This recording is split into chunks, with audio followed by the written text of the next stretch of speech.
doit être armé de même que tes pieds doivent être armés. Voilà pourquoi la Bible déclare dans Psaume, chapitre 18, je crois le verset 34, il rend mes pieds semblables à celles de biche. Alléluia. Il n'a pas rendu tes pieds semblables à celles de biche pour la beauté. Car qui est l'homme qui aimerait avoir des pieds comme un animal? Personne. C'est à cause du caractère qu'a les pieds de biche. Elles peuvent sauter très haut, mais avec des petites jambes.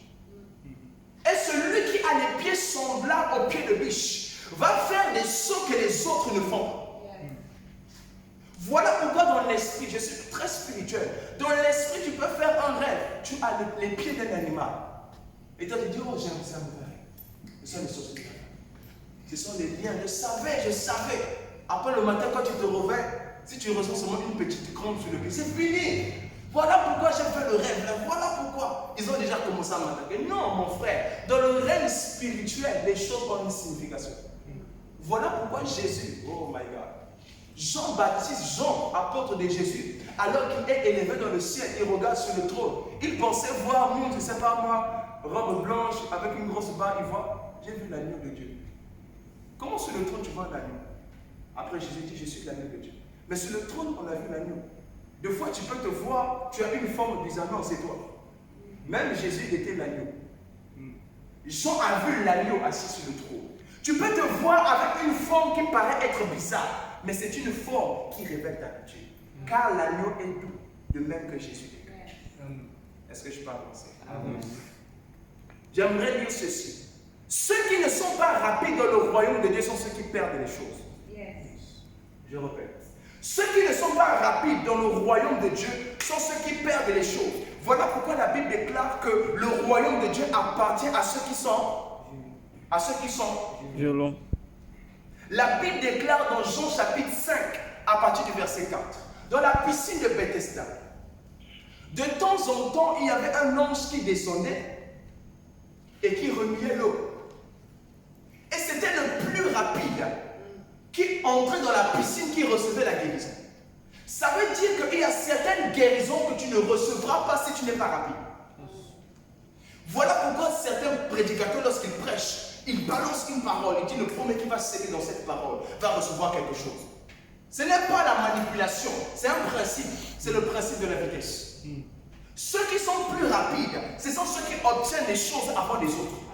On a lancé une annonce à l'église de donner quelque chose pour financer une activité qui se fera. Le plus rapide qui va investir s'identifie à la piscine de Bethesda. Parce que l'ange est descendu, mais c'est le plus rapide qui va arracher la bénédiction. Alléluia. Dis avec moi, c'est un problème de vitesse. C'est un problème de vitesse. Dis avec moi, à quelle vitesse je cours? À quelle vitesse? Le deuxième facteur, c'est la distance. Dis avec moi la distance. La distance. Donc 1 Roi chapitre 19, à partir du verset 7. 1 Roi 19, à partir du verset 7. Alors que Élie était devenu fatigué, il a eu peur parce que Jézabel est en train de faire des grimaces. Il est allé se réfugier dans le désert. Il a commencé à dire, Seigneur, tue-moi seulement. Parce que moi, là, ma vie, je ne comprends plus. Je n'arrive plus à supporter la charge. La charge est trop lourde.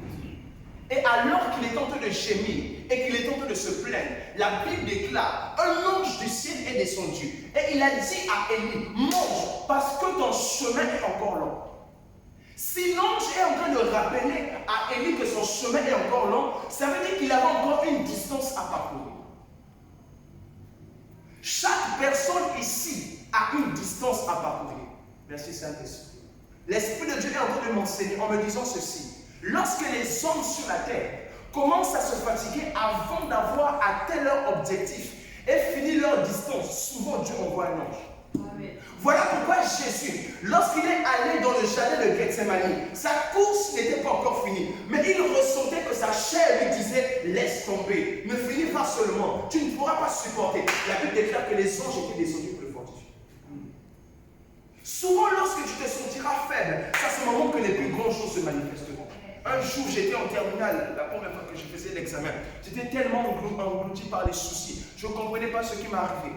J'avais des soucis, ma tension avait augmenté la nuit, je ne dormais pas. Les soucis étaient tellement trop, la tête me faisait mal. Quand j'allais à l'école, je suivais la leçon, mais rien ne rentrait. Et autour de moi, les gens me disaient, on voit ceci, on voit cela. J'étais un peu perturbé dans l'esprit. Et c'est dans cette période, généralement, qu'on fait des grandes expériences. Généralement, c'est lorsque tu es dans le désert que tu vivras des grandes expériences. C'est alors qu'un jour, j'étais en train de dormir sur mon lit. Et alors que je dormais, l'Esprit de Dieu, physiquement comme ça, je ne dormais pas. Il m'emmenait dans une vision. Il m'a fait entrer dans le ciel. Et j'ai vu des tables allongées. Mais quand j'ai vu la vision, il faisait soir. C'était comme une soirée. Mais les tables que j'avais vues, c'était comme un restaurant. Et les tables étaient réservées. C'était des tables réservées. Mais ceux qui avaient réservé les tables n'étaient pas encore arrivés. Et j'ai entendu la voix du Seigneur qui me dit, regarde ce qui t'attend alors que tu meurs dans des soucis. C'est alors que j'ai compris, lorsque tu n'as pas encore terminé ta course, le Seigneur enverra toujours un ange pour te fortifier. Voilà pourquoi ne t'inquiète pas lorsque tu es faible. Il y a toujours un ange qui descendra du ciel pour te donner la force. Amen. Même lorsque les hommes ne te donneront pas la force, le Seigneur va te donner